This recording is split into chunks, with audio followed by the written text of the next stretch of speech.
ప్రేమైన దేవుని బిడ్డలారా, దేవుడు ఇజ్రాయేలు జనాంగాన్ని ఐగుప్తు బానిసత్వం నుండి మోషే అహరోను నాయకత్వంలో విడిపించి పాలు తేనెలు ప్రవహించు కనాను అంటే ఇప్పటి ఇజ్రాయేల్ దేశంలోనికి నడిపిస్తున్న కాలంలో దేవుని ప్రజలైన ఇజ్రాయేలు ప్రజలపై శరీర సంబంధులైన అతి భయంకరులైన అమాలేకు ప్రజలు యుద్ధం చేసి రక్తపాతం సృష్టించి కొన్ని వేల మందిని చంపారు.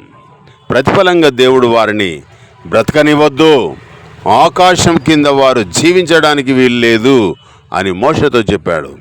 అలాగే మోషే వారిని హతం చేశాడు. ఈనాడు భారత్లో దేవుని కుమారుడైన క్రీస్తును వెంబడిస్తున్న క్రైస్తవులపై మత ఛాందసవాదులు, ఉన్మాదులు, రక్త పిపాసులైన అల్లరి మూకలు దాడి చేస్తూ చర్చీలను కూల్చుతూ మారణ హోమం సృష్టిస్తున్నారు. ఆనాడు తోమా నుండి ఈనాటి పగడాల ప్రవీణ్ వరకు దేవుని తీర్పు త్వరలో ఉంది. ప్రార్థన చేద్దాం.